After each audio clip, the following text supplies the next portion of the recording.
what was a situation that you've been in that was very, very dangerous to be in? Like, this is a situation where it was holy shit. Okay, Yeah. this was a few weeks ago. So as I was leaving Afghanistan, we crossed from Afghanistan to Tajikistan. It's called the Shere Khan border, and basically, it's just a long bridge across like a river that goes through the Shere Khan? Shere Khan. Yeah, Wasn't that, uh, is that the name of a character in Lion King? Am I getting this I completely? I actually haven't watched The Lion King. Eh, I'm I not a good. swear I'm going to be ripped to fucking shreds if anyone watches this, but I swear Shere Khan was the name of someone in it, Or or in the maybe they movie. named the lion after the river, or they named the river after They the definitely do lion. not in the river after the fucking lion. Although the Taliban loves fucking Lion King. But yeah, uh, so basically this bridge, it takes at least 10 minutes to walk across. So okay. we got stamped out of Afghanistan. Um, a member of the Taliban will take you over to a locked gate, open the gate, you walk it like through and they lock it after you. And then you have like a 10 to 15-minute walk across a long bridge. You can see the Tajikistan flags in the distance, but you can't really see it that well enough. That's how far away it was. So as we approached, you start to see like sandbags, and there was like a young kid, probably about 18 or 19, with a gun just aiming at us, and he looked visibly terrified. So I don't think that many people actually cross from Afghanistan to Tajikistan. So this guy, like, he looked like he'd never shot a gun in his life, but he, like, as we got closer, like, we were wearing our oh, what's the word? I can't remember the Afghan. Thob. No, I think it's It's shari kameez or something. I can't. okay. But we were wearing them, and we kind of looked Pashtun, which the northern Pakistan and Afghanistan people, they look European, like they have blue eyes, like, and they're white. So I think he kind of thought that we were like Taliban members that had crossed over, and obviously as we got closer, we said hello to him, and he like, yeah, he just looked like he was quite distressed. Um, so yeah, fast forward, we got left into like a waiting room because as we crossed, they decided to go on their lunch break, and Hmm. we ended up waiting there for about an hour and a half. The border finally opened, so it was me and Joe who were English, and then there was two Americans that we were with, and I went first, gave him my passport. It just kept saying error on the machine. Joe went and kept saying error, and we were like, "Oh, there must be something wrong with their like internet or their computer."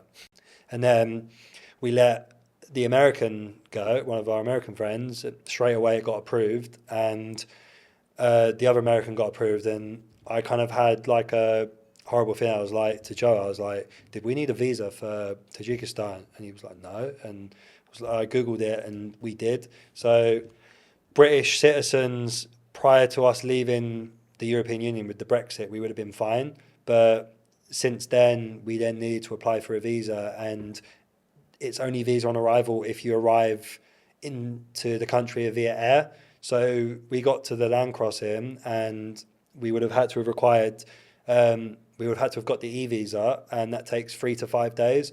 I know a few people that have got the e visa, and they've said it's taken the full 5 days. So we applied for it there and then, but that technically meant that we would have been stuck on this bridge for 3 to 5 days.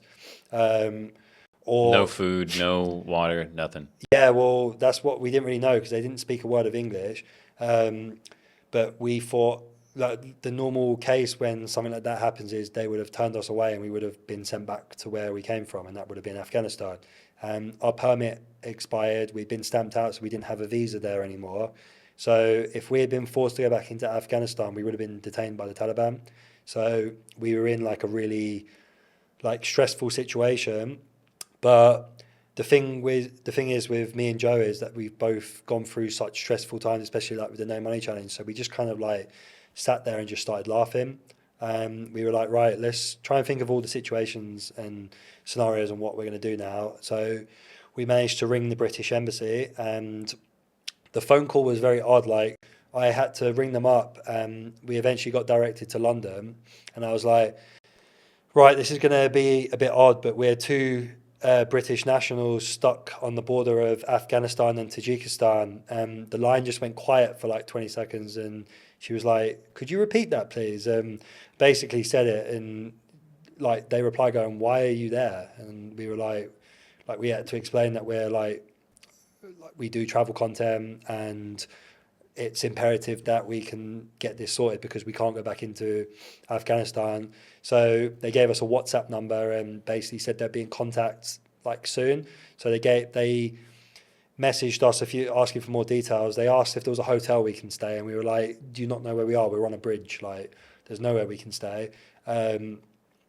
So this went on for maybe about 2 hours. Like hadn't heard from them, and the border was actually closing at 7 p.m. And it got to about 6:15, and we still hadn't heard anything. And if the border had closed, we would have had to have gone back to Afghanistan. We used Google Translate to go up to the Tajikistan army, and we were like, "We're really hungry. Is there anywhere we can eat?" So he kind of like told us to follow him. So obviously they had our passports, but we were allowed into Tajikistan, like, because I think that's where he was going to get us food.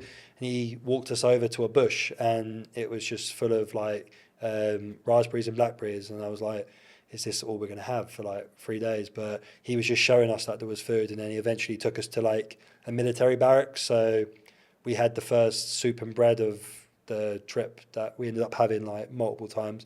But yeah, we were sat in the military canteen, like thinking like, oh, like we were starting to get stressed out by them because like this was 45 minutes until the border closed, and I got a message from the British consulate on WhatsApp basically explaining that they've managed to speak to the Tajikistan government, and they fast-tracked a visa for us. So yeah, luckily we got the visa just before the border closed. That could have been a nightmare.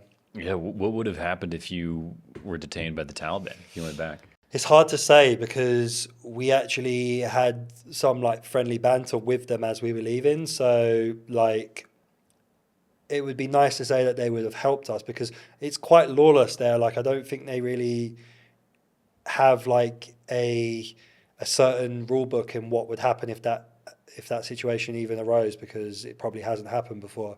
But yeah, realistically, if you turn up into a country without a visa or a permit and there's no other way you can go, you are going to be detained because that's just how countries' policies work. Mm-hmm. And would you not have been able to stay on the bridge in no man's land?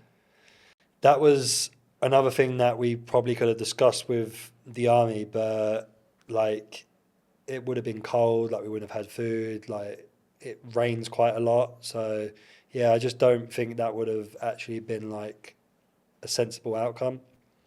But there was another, we were probably going to ask as well, like, is there no way you could have, we kept our passports and let us into Tajikistan into like a guest house nearby? But these are just stuff that could have been like stuff that we spoke about if it actually arose. But thankfully, the British Embassy came in clutch and sorted us out.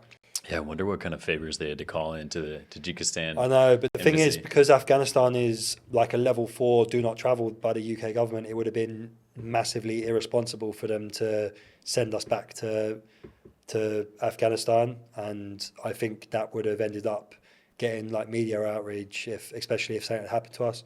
Yeah, certainly. I imagine that they dodged a huge bullet, Oh yeah, and a 100%. potential bullet of you guys being detained there, and it would just be really, really But the bad. fact that British citizens even needed a visa shows that there's not even a good diplomatic relationship between the UK and Tajikistan. Otherwise, it would have been visa free like the European Union. So, In the yeah, I don't. U.S. Yeah, the US are fine as well. So I don't really know what kind of favors they did have to call in, but obviously we're thankful for them, and I now have a contact to the British Embassy if I get in trouble again. There you So go. That's yeah, that's an ace. That's a ace exactly. up your sleeve. So